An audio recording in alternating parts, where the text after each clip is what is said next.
जय श्री राम दोस्तों, मधुरमहिंदी.com के सनातन समाचार के इस अंक में आप सभी का स्वागत है। आज के वीडियो में जानेंगे बागेश्वर बाबा से जुड़ी हुई एक विशेष खबर कि बागेश्वर बाबा का दिव्य दरबार लगने वाला है इंदौर मध्य प्रदेश में 28 अप्रैल से लेकर 4 मई 2024 तक। तो जानेंगे इस कथा से जुड़ी हुई सभी जानकारियां विस्तार से, इसलिए आप सभी वीडियो पे बने रहिएगा ताकि आपको सभी जानकारी मिल सके। आप हमें व्हाट्सएप, फेसबुक और इंस्टाग्राम पे फॉलो करें और अगर आप ये वीडियो यूट्यूब पे देख रहे हैं तो चैनल को सब्सक्राइब जरूर कर लें, क्योंकि मधुरमहिंदी.com आप सभी के लिए लेके आता है ऐसे ही नई नई जानकारियाँ। और ऐसे ही जानकारियों को पढ़ने के लिए आप हमारे वेबसाइट पर जरूर आइए। मध्य प्रदेश के छतरपुर जिले का एक प्रसिद्ध बागेश्वर धाम है, जिसमें हनुमान जी का मंदिर है और यहाँ बालाजी की पूजा होती है। इस धाम में करोड़ों लोगों की श्रद्धा जुड़ी हुई है। इसी धाम के पीठाधीश्वर और कथावाचक पंडित धीरेन्द्र कृष्ण शास्त्री है, जिनको बागेश्वर धाम सरकार या फिर बागेश्वर बाबा के नाम से भी जाना जाता है, जो कि बहुत ही कम समय में बहुत प्रसिद्धि प्राप्त कर चुके हैं और इनका देश में लाखों की संख्या में प्रशंसक और भक्त है, तो वहीं विदेशों में भी फैन फॉलोवर तेजी से बढ़ रहे हैं। बागेश्वर धाम सरकार अपनी राम कथा और दिव्य दरबार को लेकर हमेशा सुर्खियों में छाए हुए हैं।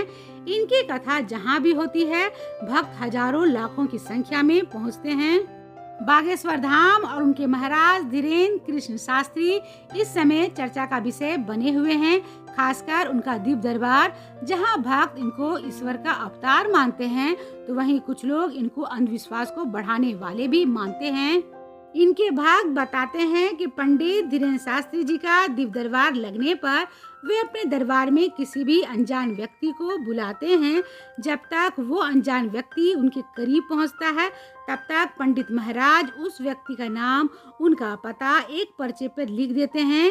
इतना ही नहीं, दरबार में ही पंडित धीरेन्द्र कृष्ण शास्त्री यानी कि बागेश्वर बाबा उस व्यक्ति की परेशानियों को भी बता देते हैं।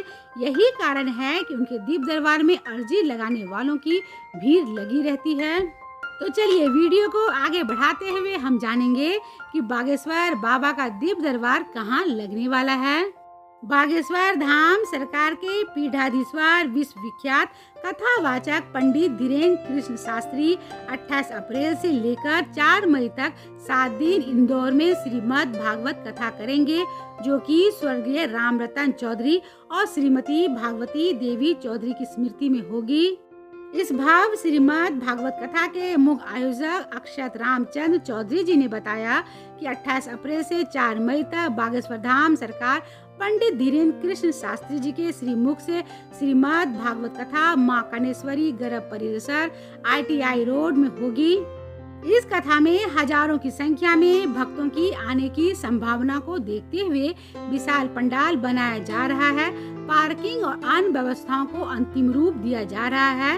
कथा के दौरान 30 अप्रैल को एक दिन के लिए दिव्य दरबार लगेगा और यह दिव्य दरबार दोपहर 12 बजे से लेकर 1:30 बजे तक रहेगी और 28 अप्रैल से लेकर 4 मई तक रोजाना 4 बजे से लेकर शाम के 7 बजे तक श्रीमद् भागवत कथा होगी। बाहर से अगर कोई श्रद्धालु श्रीमद् भागवत कथा में शामिल होना चाहते हैं, तो वो एक दिन पहले ही कथा स्थल पहुँच जाएं।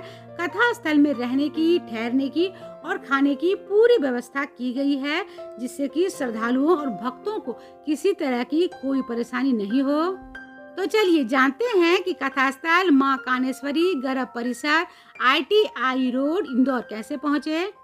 इस कथा स्थल पहुंचने के लिए सबसे पहले आपको इंदौर मध्य प्रदेश आना पड़ेगा। अगर आप दूसरे राज्य से आ रहे हैं तो इंदौर आने के लिए आपको वायु मार्ग या फिर रेल मार्ग से आ सकते हैं।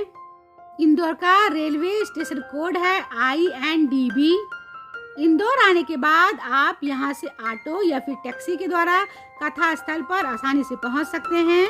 अगर आप इंदौर या फिर आसपास के क्षेत्र से रहने वाले हैं, तो इस श्रीमद् भागवत कथा में शामिल होकर अपने जीवन को सार्थक बनाएं।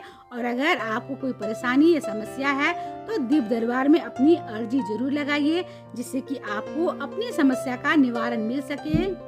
इंदौर में रुकने के लिए बहुत सारे अच्छे होटल और धर्मशालाएं आपको मिल जाएंगे। दूसरे शहर या अन्य राज्यों से आ रहे भक्तजन पंडाल में भी रह सकते हैं, नहीं तो शहर में भी कई अच्छे होटल हैं। उम्मीद है कि आपको इस कथा से जुड़ा हुआ ये वीडियो पसंद आया होगा, तो इसे अधिक से अधिक शेयर करें, जिससे कि इस कथा के बारे में अधिक से अधिक लोगों को जानकारी मिल सके और वो भी इस कथा में शामिल होकर अपने जीवन को सार्थक बना सकें। वीडियो को लाइक जरूर करें और कमेंट बॉक्स में जय श्री राम जरूर लिखें। तो मिलते हैं madhuramhindi.com के अगले वीडियो में एक ऐसे ही नई जानकारी के साथ। तब तक आप अपना और अपनों का ख्याल रखिएगा। जय श्री राम।